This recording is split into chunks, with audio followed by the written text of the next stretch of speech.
तिकडे रत्नागिरी जिल्ह्यात झालेल्या समाधानकारक पावसामुळे जिल्हाभरातील धबधबे सध्या प्रवाहित झालेत। राजापूर तालुक्यातल्या चुना कोळवण गावी असलेला सवतकडा हा धबधबा देखील आता फेसाळत कोसळतोय। त्यामुळे इथं राज्यभरातल्या पर्यटकांची पावलं वळू लागलेत। वर्षा पर्यटनाचा आनंद लुटण्यासाठी अनेक जण मित्र-मैत्रिणी आणि कुटुंबासह या ठिकाणी येतात।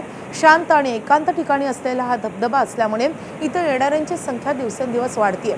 आढावा घेतलेला आहे आमचे प्रतिनिधी अमोल मोरे यांनी। कोकणात चांगला पाऊस झालाय आणि इथलं निसर्ग पर्यटन किंवा निसर्ग अधिक खुललाय। आता जर आपण बघितलं तर धबधबे देखील प्रवाहित झालेत।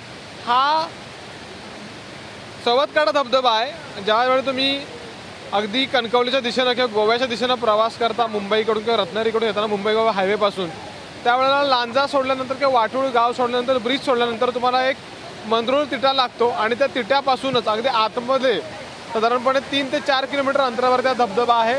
अगदी फेसाळत कोसळतो हा धबधबा आणि इथं आता पर्यटक देखील येऊ लागलेत। कोल्हापुरातले आलेले हे काही पर्यटक आहेत, अगदी यंग ब्रिगेड आहे, त्यांच्याशी मी बोलणार आहे। कुठून आलाय? कोल्हापूर। बरं, कसं वाटतंय?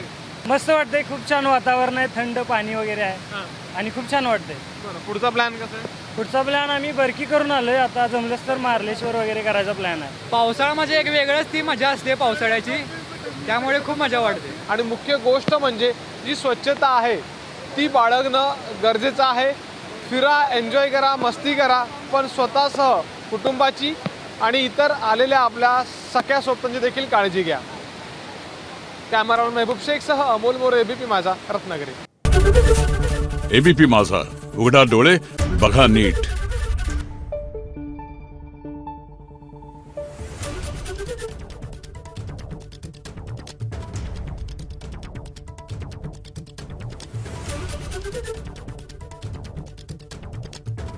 Thank you.